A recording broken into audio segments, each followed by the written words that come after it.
yillardan ki ko'proq berib kelish jarayonida bular bilan bo'lgan do'stligimiz nihoyat yaqindan bo'lib kelyapti. Endi bu qatimqi O'rta Osiyo do'stlik san'at kechiligi o'rinlashtirilishi nihoyat yaxshi ahamiyatga ega deb qarayman.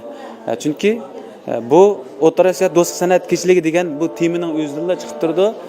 Shu biz bilan qo'shin bo'layotgan Qozog'iston, Qirg'iziston va O'zbekiston tavalligidagi barliq xalqlar bilan bo'lgan bizningki Xinjiangninki do'stlik rishtasini tutashtirish, bir-biriga bo'lgan tushunishni texmo yaqinlashtirish. Biz shundaq tarixiy jihatdan tariximiz va tilimiz bir bo'lgan shundaq qarindosh millatlar bilan bo'lgan yaqinligimizni texmo bir qadam ilgirlagan holda xalqqa yana tuntish uchun shundaq bir kechilik bo'lyapti.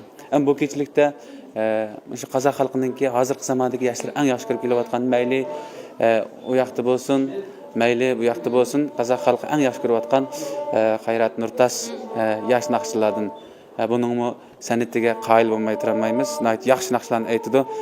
Balkim bizningki Uyg'urlarimizmi o'zini bilmasimi naqshini anglab o'zilanayotganlar bo'lishi mumkin.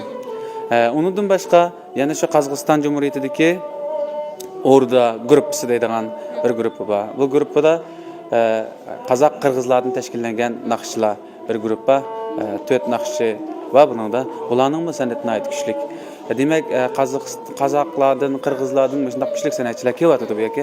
Undan boshqa yana shu 95-yil, 2000-yillarning oralig'ida, menimcha 2000-yildan 2005-yil bo'lgan oralig'larda Uyg'ur xalqi nihoyat yaxshi ko'rib, sevib anglab kelgan naqshlarni Darvish ansambli.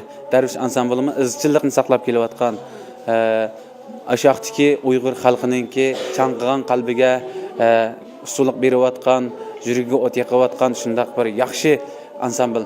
Bular nihoyat izchil holda o'zining gruppasiningki naqshlarning rangdorligi, temalarning rangdorligi va kuchli san'ati bilan mayli Qozog'iston Jumhuriyatidagi Uyg'ur qozoqlar bo'lsin, mayli bizdagi Uyg'ur qozoqlar bo'lsin, hammamizningki o'rtaq yaxshi ko'rishiga erishib kelayotgan bir yaxshi ansambllardan bo'lib kelyapti. Endi bularningki yaqindan buyon aytayotgan ruscha, qozoqcha, uyg'urcha naqshlari har millat xalqiningki o'rtaq olqishiga erishib, O'rta Osiyo san'atida bir kishilik o'rnini tutib, mukammallashtirib kelayotgan bir ansambl hisoblanadi. Shunga bu qatimqi mana shundaq necha millatdan tarkib topgan bir do'stlik konsert kechligini o'rinlashtirilishi hozirgi shu davrimizda bo'lishi tegishli ish. Mana biz bir-birimiz bilan tushunishayotgan qozoq xalqining naqshini anglaymiz. Qozoq xalqi o'zi bilan qarindosh bo'lgan Uyg'ur xalqining naqshini anglaydi. Bu yaqinqi necha 10 yil ichida bo'lib boqmagan bir ish.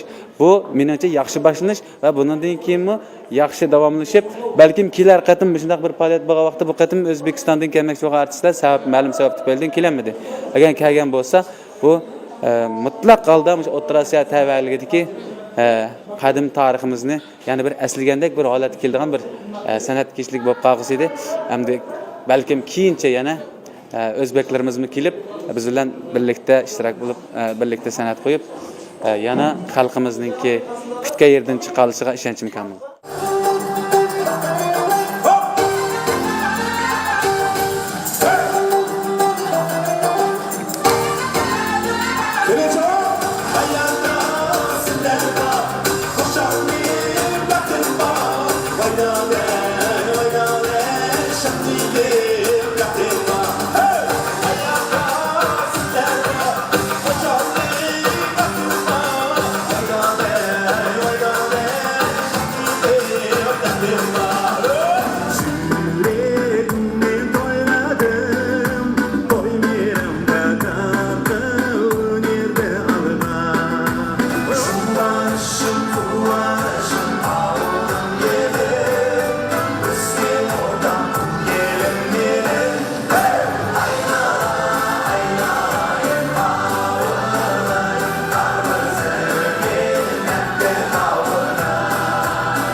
Rahmet. Endişe Kazakistan Respublikası'nın en jargı yıldızı bugün geçtiğim hürmetli elçisi Xayrat Mavlana